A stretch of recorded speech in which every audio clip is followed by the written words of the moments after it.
Hey everybody, welcome to the Gamers Lounge for episode 2 of Gamelife. I'm your host, Andrew. I'm his co-host, Alex. And I'm Dave. And it's time to get your dose of gaming goodness. Today on the show, we have a whole lot of stuff to get to, including a Guitar Hero review and the Mega Man and controller reviews that we promised. I also have a Mario Kart DS review for you guys, and there's more surprises to come. So stay tuned and find out this episode of Game.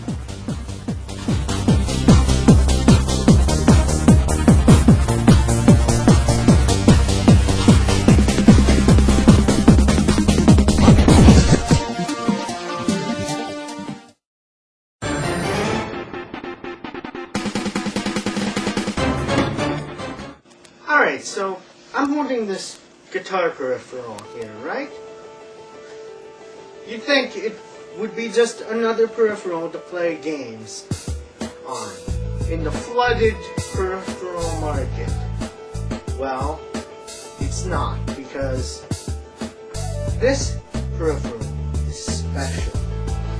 It's for a great game called Guitar Hero for the PS2. I'm going to take you through a quick tour of this. So there's a couple of different modes of play. Career mode, quick play, multiplayer, tutorials, and options. Just to teach you how to play, I'm going to take you through. Here we have a whole lot of songs, some of which can be unlocked. They range from Boston's More Than a Feeling classic rock songs to Franz Ferdinand's more recent Take Me Out. Now there's 4 different difficulties of play, as you can see. I'm going to pick medium. So the object of Guitar Hero is much like Dance Dance Revolution, where you have to match each corresponding step to what's happening on screen. For example, when a green note appears, you press the green button. However, you do 2 actions at once on the screen. You press the fret button on the guitar and hold down the corresponding note on the guitar. So, when there's lots of combinations that come up, it can get very, very difficult. As you can see here, if you start missing a lot of notes in a row, the crowd will boo you, and if you miss more notes in a row, you'll fail the song. Just like in DDR. You may notice on screen that there's these star notes. You hit all these notes in a row, you'll fill up partway of your star note. If you do this 2 times, then you'll gain star power, which do something that is really cool. You flip the guitar on its side, which then multiplies the points you're getting. Now this is how you get like huge point multipliers, and it's how you beat your friends' scores, which is the main appeal of the game. The music in the background seems to be like it's Franz Ferdinand's hit song, Take Me Out. However, that's not the case. It's actually a cover band that's doing it. Gameplay is very, very fun, although it can get repetitive if you play it for very long periods. Now at the results screen, it gives you a little newspaper, including your score, percent notes hit, how many notes you hit in a row, and a little review, a little headline as well. So it's a nice little touch at the end of the song. So I'm going to take you quickly through career mode. And this is where you unlock except for you can either play a live show, change character, change guitar, or work the bottom knowledge. You can unlock songs from indie rock bands, you can unlock characters, and you can unlock guitars. So next is multiplayer. Multiplayer is just competition to see who can score the most points, just like in the gameplay mode. Nothing really special, although it is really fun as well. However, you do need an extra Guitar Hero controller to get the most fun out of it, because playing with a PS2 controller isn't the most fun. So what do I think of this game? The menus are really nice. The graphics, they could do some sprucing up, but there's nothing bad with it. But the gameplay is where it really shines. That's all that matters. I'm giving Guitar Hero a very rockin' score of 9 out of 10. Rock on!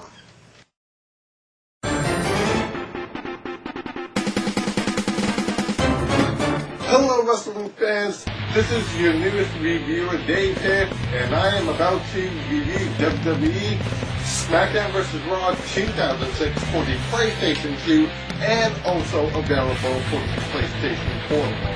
Of course, let's start off with the match types. You've got plenty of different match types,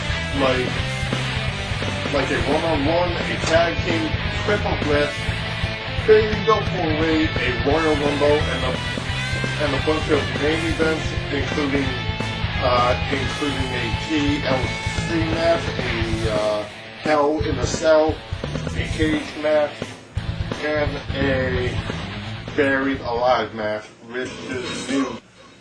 The roster this year in SmackDown vs. Raw 2006 is pretty much updated.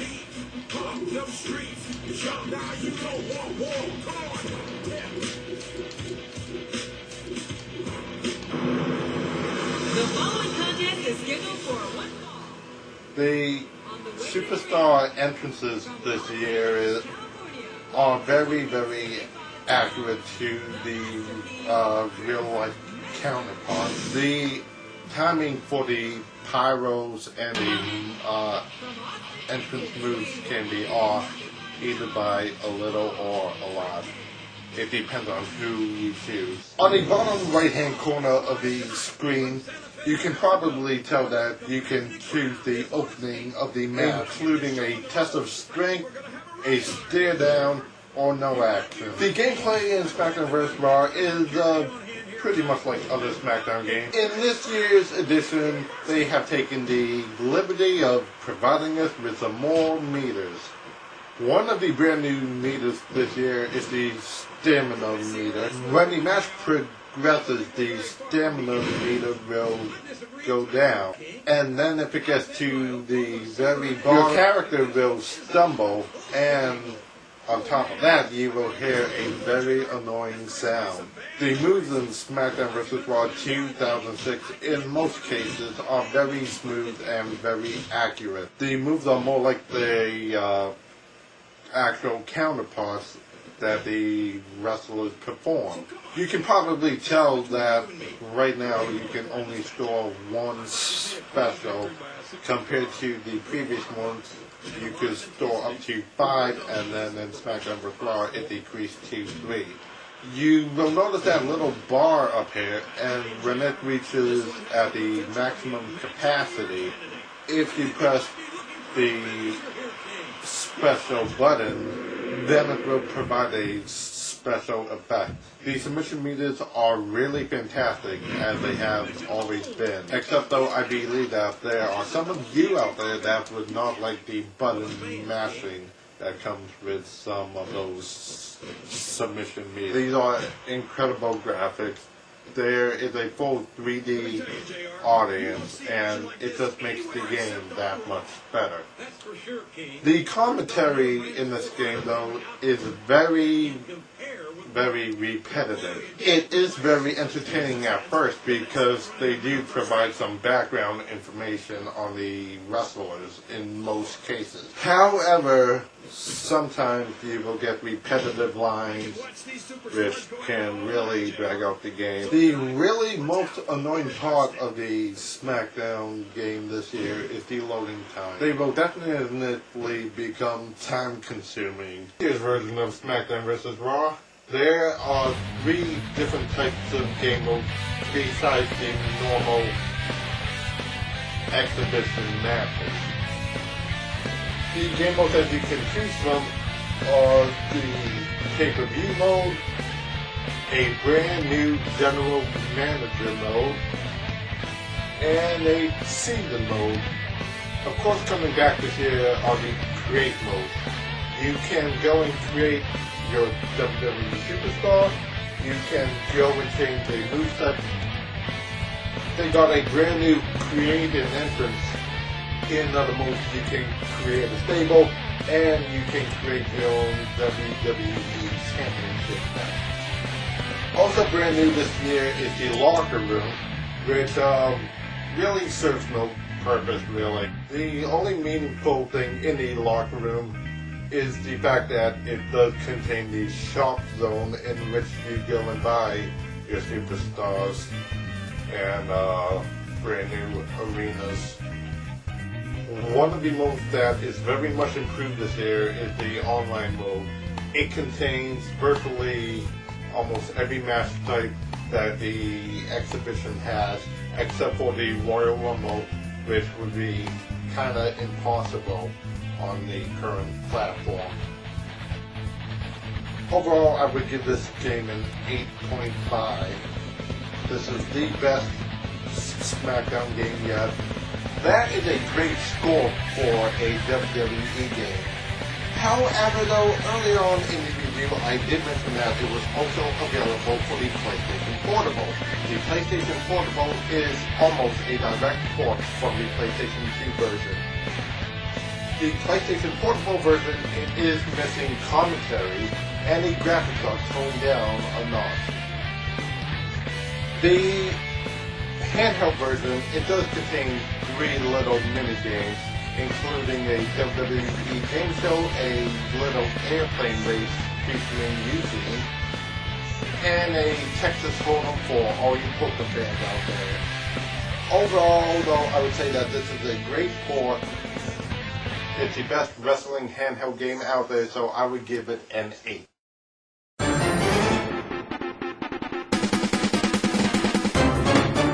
I'm here talking about Logitech's Cordless action controller for the PlayStation 2 console. This controller has a lot of the same physical features as the original PlayStation 2 controller does, and a whole lot more. Because while this is a wireless controller, it does retain the attribute of having the rumble built into it, which the Nintendo Wafer does not have in it, which is disappointing for some, but not for other people that can deal with it. And yeah, for having the rumble functionality, this on 2 AA batteries, this can have a life of 50 hours or more. So that's pretty impressive for a wireless controller that has rumble built into it. That's officially licensed by Sony. As far as responsiveness goes, at 30 feet, there is no lag when you press the buttons whatsoever. As far as durability goes, it's very durable because no matter how far you drop it, it'll still be its cohesive self. And if you probably drop the original controller at the same rate, it'll show signs of wear and tear much easier. And for $39.99, this is a great buy. Logitech's Cordless action controller for the PlayStation 2. I recommend this wholeheartedly.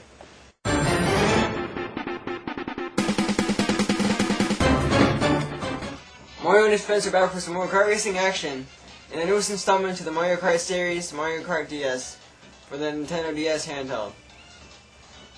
I'm gonna go delve deep into the game and explain why I think it's one of the greatest games the DS has to offer.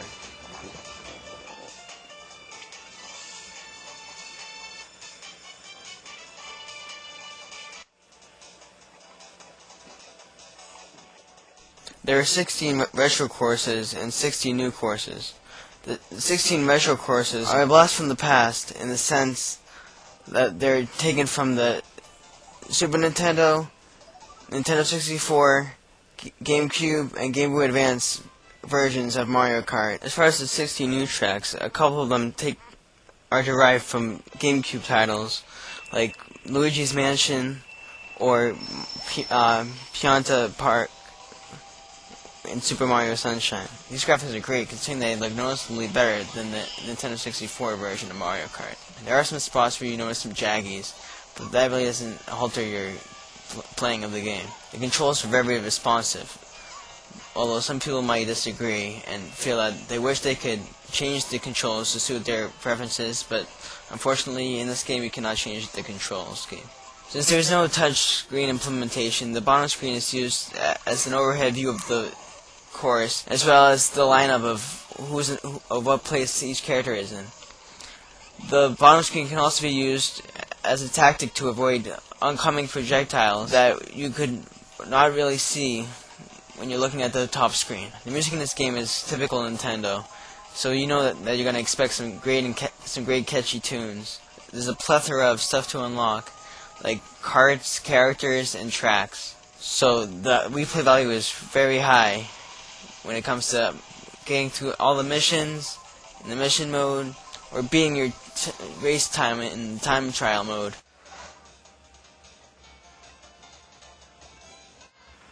In the balloon battle mode, you can use the microphone capabilities of the DS to blow up the balloons.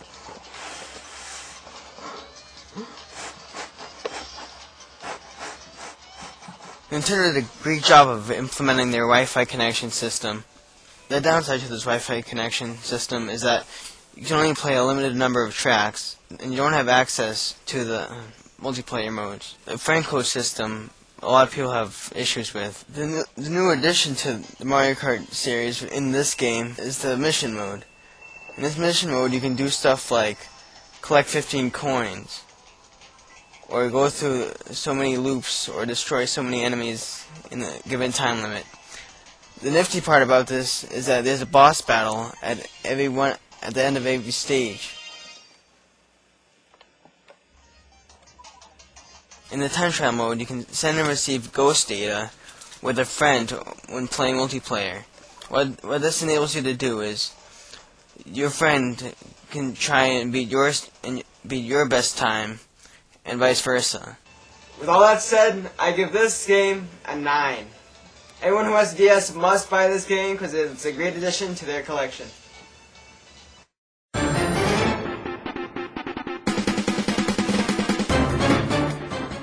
It's Mario's turn to be saved in Super Princess Peach for the Nintendo DS. This 2D platformer stars Princess Peach and her quest to save Mario from Bowser's evil clutches. Okay. Peach is accompanied by her magical parasol, which is handy for whacking baddies, scooping up items to throw, and floating over great divides. She also has 4 emotions to help her out. First one is joy, for floating and creating whirlwinds, rage to set her on fire for brief periods of invincibility, gloom to cry waterfalls and run quickly, and calm to repair Peach's health. Super Princess Peach is like Super Mario 2 or Yoshi's Island or any of your old Super Mario Brothers favorites. And you run around on 8 areas, 6 stages each, and you collect puzzle pieces and coins and break blocks and try to find all the missing toads and eventually free Mario. There's also many mini-games that utilize the DS components like the touchscreen and the microphone. The coins collected during gameplay can be spent in Toad's shop by pressing the R trigger. Here you can buy weapons and extras. The extras you purchase in Toad's shops can be accessed under the L trigger. Here you can find all the characters you've collected or the baddies that you've killed. Mini games to come back and play over and over. puzzle games, the music tracks that you already love, and little mini movies.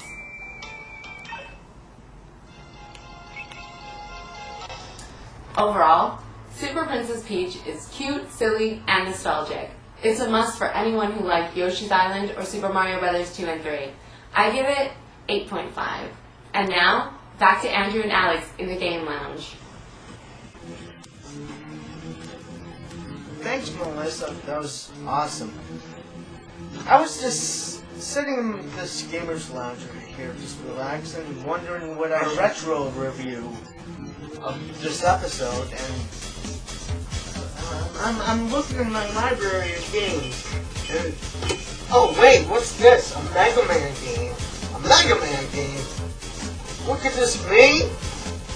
We're doing a review of Mega Man Anniversary Collection. But wait, there's more.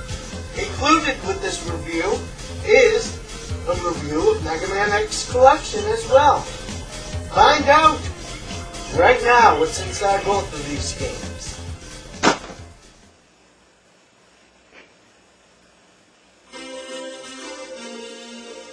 Let's take a look at the original Mega Man collection for all three current gen systems except for the 360. The unique part about this game is that how you get through the menus. Instead of going through the menus using your D-pad or control stick, you actually walk through the menu. There's Mega Man games 1 through 8, spanning across the original NES all the way to the PS1. And they even threw in a few secret arcades games in there as well.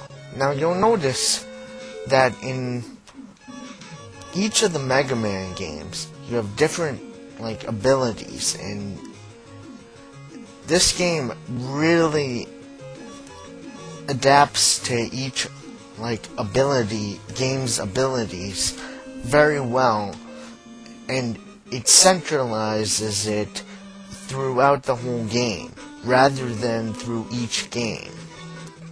Like in Mega Man 2, for example, instead of choosing your difficulty level at the menu screen, it just says press start, because in the options menu you get to choose your difficulty right there, and it affects the whole game rather than just one game.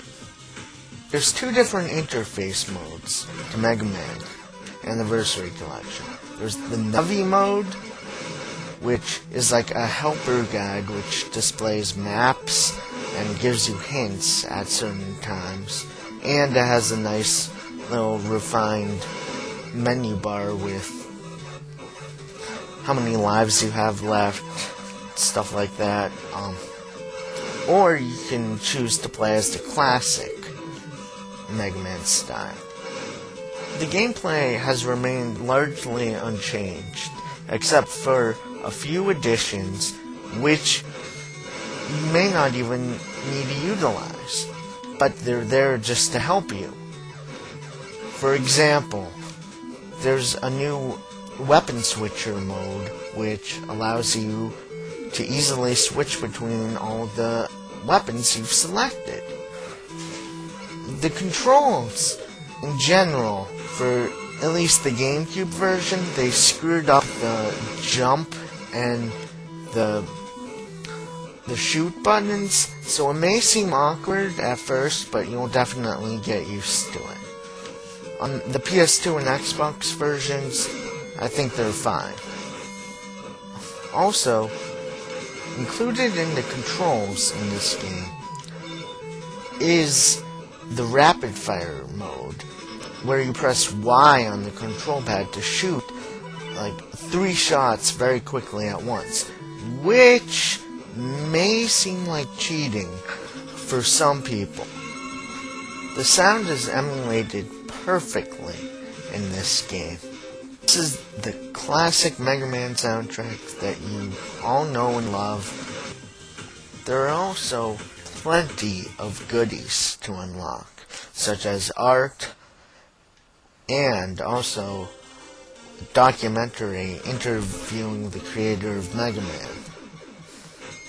However, these bonuses are specific to the PS2 and GameCube version, so I would recommend, if you have an Xbox, get the Xbox version so you can experience both of these bonuses, because it comes with both.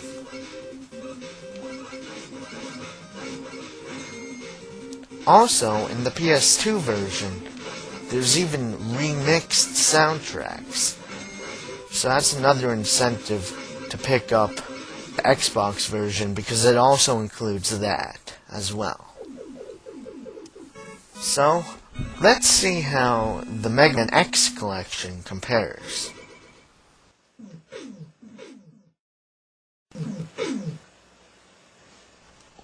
Now for the Mega Man X collection.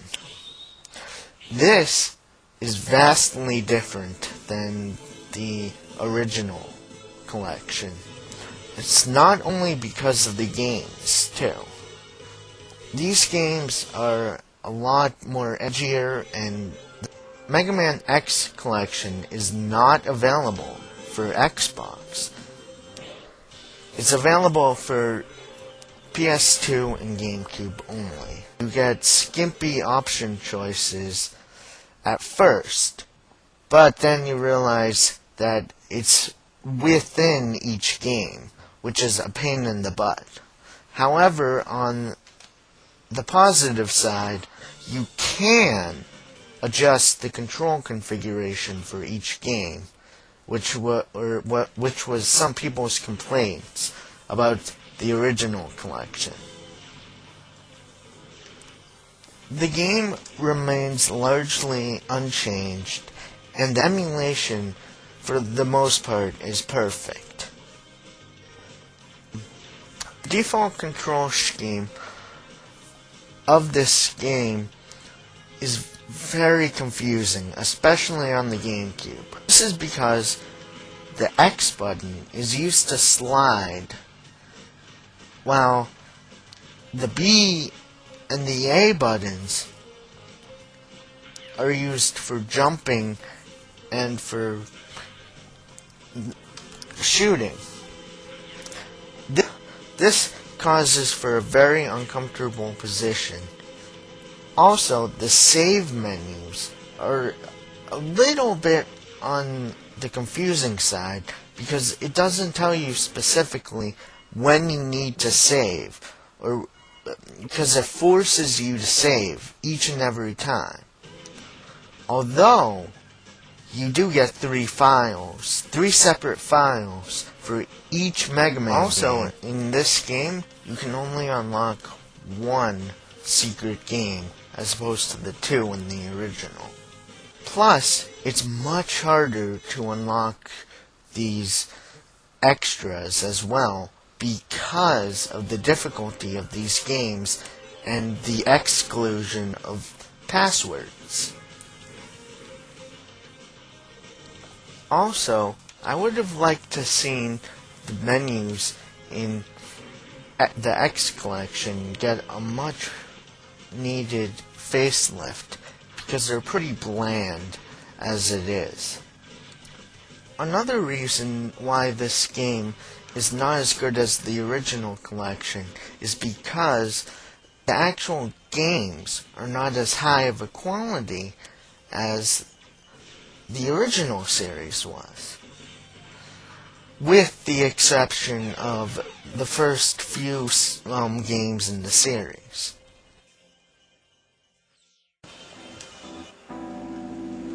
So that was a comprehensive look at both Mega Man collections. So, now the moment you've all been waiting for. The score. Alright, I can tell you that the original Mega Man collection is much better than the X collection. I rated it an 8.5, not only because it has the classic Mega Man games on it, but it's presented in a much better way and has many more options and secret bonuses than the X Collection has. Now, the X Collection is a half-hearted attempt on Capcom's part to put all the X Mega Man games onto one disc. However, in my opinion, they fell apart, and I only give it a 7.0. So, if you only have to choose one, I would say you want to get this one, the Mega Man Anniversary Collection. However, if you're a hardcore Mega Man game, I would suggest getting one.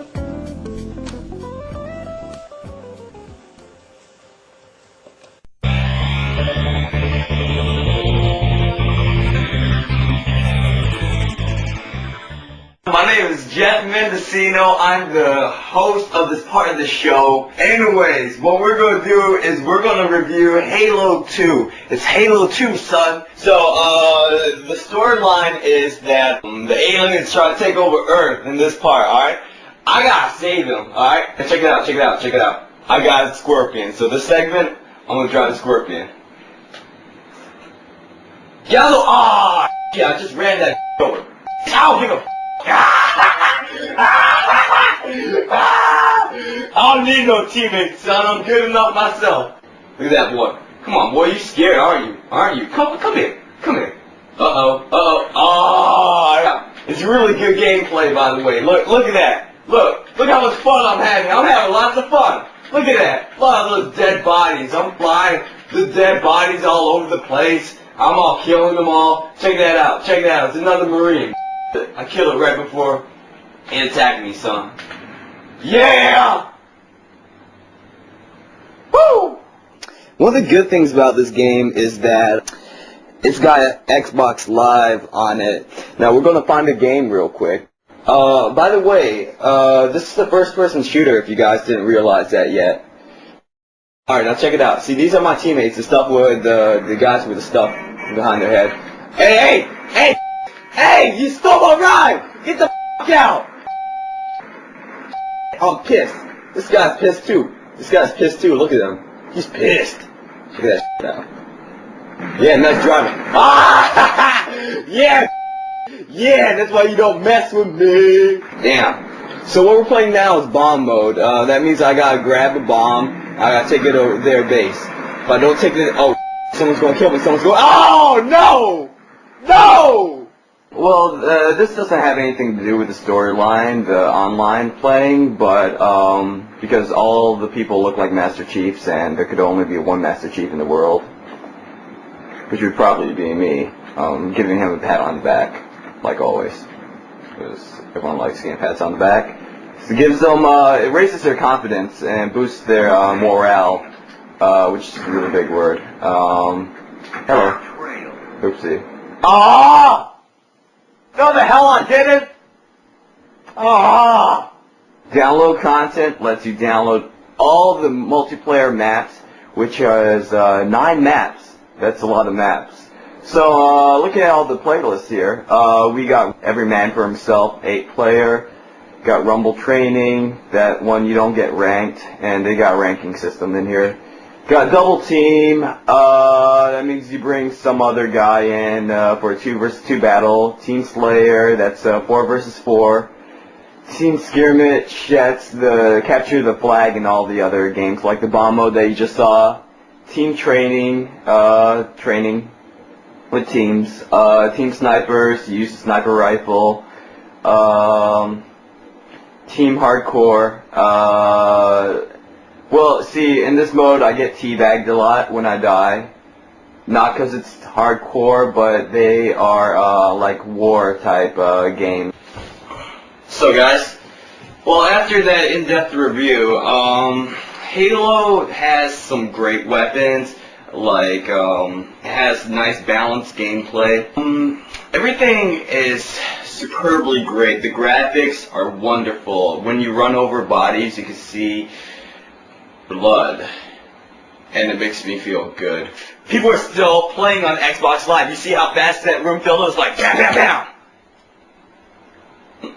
The only bad side about it, unfortunately, is the servers are usually slow.